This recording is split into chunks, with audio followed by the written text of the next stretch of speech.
2단원의 두 번째, 행정부와 대통령. 이 단원의 학습 주제는 두 가지입니다. 행정부가 어떤 일을 할까에 대해서 알아야 하고, 대통령은 어떤 지위와 권한을 가지고 있는가에 대해서 알아야 합니다. 행정부는 어떤 일을 할까? 행정이라는 것은 국회에서 개정한 법률을 집행하고 국가의 목적이나 공공이익의 실현을 위해 정책을 수립하여 실행하는 국가의 작용이다. 다시 한번, 행정이라는 것은 국회에서 개정한 법률을 집행하고 국가의 목적이나 공공이익의 실현을 위해 정책을 수립하여 실행하는 국가의 작용이다. 예를 들어서 교통법규 단속이라든지 도로건설 등. 행정부라는 것은 이제 행정이 아니라 행정부여, 입법부와 사법부와 동등한 지위를 가지는 것이 행정부다. 세 가지 특징이 있는데 하이라이트가 되어 있습니다. 행정일을 담당하는 국가기관이다. 두 번째는 현대 국가에서 국민복지와 관련된 행정부의 역할이 더욱 커지고 전문화되고 있다. 세 번째는 우리나라 행정부는 대통령을 중심으로 국무총리, 국무회의, 행정각부, 감사원 등의 기관으로 구성되어 있다.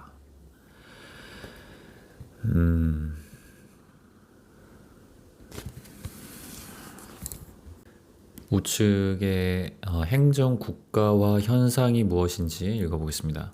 현대 복지 국가에서 복지에 대한 국민의 요구에 부응하기 위해 행정부의 역할이 확대되는 현상을 행정국가화 현상이라고 합니다. 국무총리라는 것은 국회의 동의를 얻어 대통령이 임명한다. 자, 행정부의 조직과 기능 알아보겠습니다. 자, 대통령이 있고, 국무총리가 있고, 국무회의가 있고, 행정각부가 있고, 감사원으로 아까 나뉘어져 있다고 했었죠. 대통령 읽겠습니다. 행정부의 최고 책임자, 그리고 행정부 관련 업무에 대한 최종적인 권한과 책임을 가진다. 세 번째는 국민의 직접 선거로 선출되며 임기는 5년으로 중임할 수 없음. 국무총리, 대통령을 보좌하고 대통령의 명을 받아 행정각부를 총괄함. 또한 대통령 자리가 공석일 때, 공석이라는 건 자리가 비는 것을 뜻합니다. 대통령의 권한을 대행한다. 대신 맡아서 하는 것을 대행한다고 하죠. 또한 국무총리는 국회의 동의를 얻어 대통령이 임명하는 것이다. 세 번째, 국무회의. 자, 지금 행정부의 조직 여러 가지를 알아보면서 기능 또한 알아보고 있습니다. 국무회의 세 번째, 국가의 중요한 정책을 심의한다. 예를 들어서 정부의 일반 정책, 헌법 개정안, 법률안, 예산안 등 국가의 중요한 정책을 심의한다. 두 번째로 국무회의가 하는 것이 대통령이나 국무총리, 국무위원으로 구성되어 있다. 그리고 대통령이 의장이며 국무총리가 부의장이다. 국무회의의 특성입니다. 네 번째, 행정각부. 자, 행정부의 조직 중에 행정각부. 업무의 성격에 따라 여러 부서로 나뉘며 각자 맡은 일을 전문적으로 처리한다. 또한 행정각부의 장관, 이게 뭐냐면 부서의 업무를 지휘하며 국무위원으로서 국무회의에 참석하여 국정 전반에 관한 의견을 제시한다. 행정각부의 장관이라는 것은 국무위원 중에서 국무총리의 제청으로 대통령이 임명하는 것입니다. 마지막 감사원. 자, 일단 감사원이 무엇이냐면 국가의 세입, 세출의 결산 검사, 국가 및 법률이 정한 단체의 회계 검사, 행정기관 및 공무원의 직무에 관한 감찰 등의 활동을 하여 행정 운영의 개선 그리고 향상을 도모한다. 그것이 감사원이다. 자, 감사원 한번 읽어보겠습니다. 행정부의 조직 중에 마지막입니다. 대통령 직속 기관으로 행정부의 최고 감사기관, 그리고 독립적인 지위를 가진 헌법기관이죠. 그리고 또한 정부의 예산 사용을 감독하고 행정부와 공무원의 업무 처리를 감찰한다. 또한 감사원장은 국회의 동의를 얻어 대통령이 임명하는 것이다.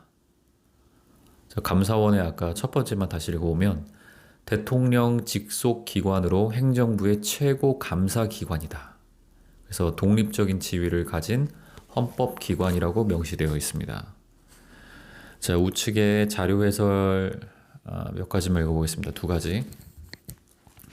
국회에서 개정한 법률을 집행하고 도로 건설 및 정비, 복지와 같은 정책을 수립하고 실행하는 국가 작용을 행정이라고 한다. 그리고 이러한 행정 작용을 담당하는 국가기관을 행정부라고 한다. 행정부는 대통령, 국무총리, 국무회의, 행정각부, 감사원 등의 기관으로 구성된다. 대통령은 행정부의 최고 책임자이며 국무총리는 대통령을 도와 행정각부를 총괄한다. 행정각부는 업무의 성격에 따라 여러 부서로 나뉘며 각자 맡은 일을 전문적으로 처리한다. 행정부와 대통령 두 번째. 대통령은 어떤 지위와 권한을 가지고 있을까? 대통령의 지위. 첫 번째, 우리나라 헌법. 대통령이 국가를 대표하는 국가 원수이자 행정부 수반임을 명시한다. 헌법 제66조에 나와 있어요. 1번이 대통령은 국가의 원수이며 외국에 대하여 국가를 대표한다. 헌법 제66조의 네 번째가 행정권은 대통령을 수반으로 하는 정부에 속한다. 자, 행정부 수반. 대통령의 지위 중에 행정부 수반. 행정부의 우두머리를 수반이라고 합니다. 행정부 수반. 행정부의 최고 책임자로서 대내적으로 행정권을 통제한다. 이것이 바로 대통령의 지위입니다. 행정부를 수반하고 있어요. 국가 원수가 또 대통령의 지위입니다. 이것이 무엇이냐면 국가의 원수라는 건 국가 최고의 통치권을 가진 사람입니다. 대외적으로 국가를 대표하고 대내적으로는 국가와 헌법을 수호하는 국가 원수로서의 지위를 가진다. 대통령이라는 것은 국민의 직접 선거로 선출되며 임기는 5년 단임제이다. 대통령 선거에서 후보 등록을 하기 위해서는 만 40세 이상 국내에 5년 이상 거주하여야 하고 일정 금액을 선거관리위원회에 기탁해야 한다. 자, 그리고 넘어가겠습니다. 대통령의 권한. 두 가지가 있습니다. 행정부 수반으로서 권한. 수반이라는 건 우두머리라고 했습니다. 행정부 우두머리로서 수반으로서의 권한. 두 번째, 국가 최고의 통치권을 가졌다라는 의미의 원수, 국가 원수로서의 권한이 있습니다. 첫 번째, 행정부 수반으로서의 권한. 행정부의 지휘 감독권, 행정부를 구성하고 지휘 감독할 수 있는 권한, 국무회의의 의장으로서 국가 정책을 최종 결정한다.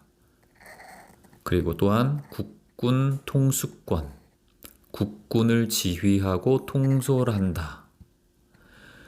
세 번째, 공무원 임명 및 해임권도 가지고 있습니다. 그 권한이에요. 대통령의 행정부 수반으로서 행정부의 공무원을 임명하거나 해임할 수 있다. 네 번째, 대통령령 발포권. 발포권이라는 건 세상에 널리 알리는 것을 뜻합니다. 무엇이냐면 법률에서 구체적으로 범위를 정하여 위임받은 사항, 법률, 집행에 필요한 사항에 대해 대통령령을 만들 수 있는 권한을 가진다. 다시 한번, 대통령령 발포권, 법률에서 구체적으로 범위를 정하여 위임받은 사항, 법률 집행에 필요한 사항에 대해 대통령령을 만들 수 있는 권한을 가진다. 마지막, 법률안 거부권. 국회가 의결한 법률안의 제의를 요구할 수 있는 권한을 가진다.